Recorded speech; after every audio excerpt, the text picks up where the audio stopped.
Hey everyone, I'm Dr. Kirsten, veterinarian at ManyPets. In this video today, we are going to talk about a condition that I think sometimes gets overlooked, and that is pancreatitis. We will go through what this means for your pet, what some of the symptoms are, and how it can be treated. First of all, I think it's really important to talk about what the pancreas actually does. It produces lots of compounds that go out into your body and have some really important functions. One is that your pancreas is responsible for putting out a lot of digestive enzymes, which help break down your food. The pancreas is also responsible for producing insulin, which I think people are more familiar with. Insulin is the hormone in your body that helps your body use glucose, or sugar, and take it into your cells to use as an energy source. Pancreatitis often occurs when those digestive enzymes get activated too early, which causes inflammation and damage to the pancreatic cells. How will you know if your pet has pancreatitis? Well, one of the challenges about this disease is that the most common presenting complaint or symptom from owners is the least specific, which is decreased appetite or lack of appetite. We may see other signs such as vomiting, abdominal pain, or lethargy, but by far and wide, most commonly, it's going to be that change in appetite. Those signs are clearly nonspecific, which can sometimes make diagnosing pancreatitis a challenge. So what can be done if your pet has pancreatitis?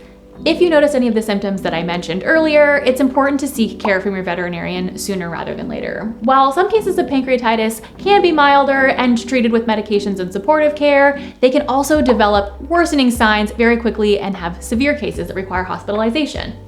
Once these milder cases of pancreatitis get veterinary care in the clinic, they may be discharged and sent home for the owner to continue medications and a diet plan. In more severe cases, pets may require an IV catheter and IV medications, as well as being hospitalized for several days to care for the pet.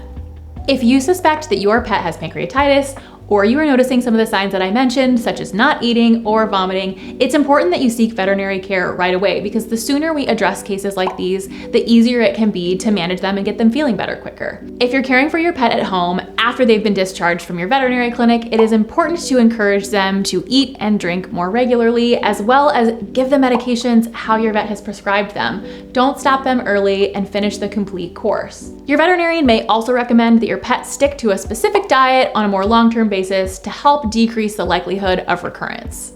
If you're managing your pet at home after they've gone home from the vet, it's also important to schedule a recheck, especially if you are noticing that they are not improving or the signs are getting worse. Your vet will often recommend treatment for pancreatitis based on a few things, including how severe your pet's clinical signs are, what those clinical signs are, their physical exam findings, and any test results. Now, one of the more common tests that we use to give us a little bit of confirmation of a suspicion of pancreatitis is what is called a CPL for dogs or a FPL for cats. While a negative test doesn't necessarily rule out pancreatitis, if we are suspicious and have a positive test on blood work, we can be fairly certain that pancreatitis is going to be causing some of our clinical signs. Another tip that I have for owners is avoid high-fat treats. A big challenge for vets like me is that we still don't 100% understand what causes pancreatitis. However, there is an instance that we do see quite commonly, and that's pets coming in for vomiting or not eating right around the holidays. And it's because people are more likely to be slipping their pet high-fat treats from the table. While one episode of vomiting in a dog that's otherwise happy and still has a good appetite is usually not going to be a big deal, we really need to be cautious. Repeated episodes of vomiting, especially in dogs that have other signs like decreased appetite or lethargy, should definitely be addressed with your veterinarian sooner rather than later. A side note for my cat parents out there, cats can absolutely get pancreatitis too, but we more commonly see pancreatitis in cats associated with a combination of other diseases, including inflammation of the liver, hepatitis, and also inflammatory bowel disease. Now, if your cat acutely stops eating, it's important to watch the timing. Cats typically don't tend to do well if they haven't eaten for more than 24 hours, and they're more at risk of something called fatty liver. So this is especially going to be true for cats that are a little bit overweight. So if you notice changes in your cat's appetite, it's important to address them with your veterinarian sooner rather than later. Cats will also require treatment for acute pancreatitis as well, but then we turn our sights on more long-term management because we are treating often multiple conditions at the same time, like inflammatory bowel disease. This will usually include things like diet modification and long-term medication. I hope this video has been helpful because pancreatitis can be a super challenging and extremely daunting condition for pet owners, but my golden rule is ask your vet if you're not sure.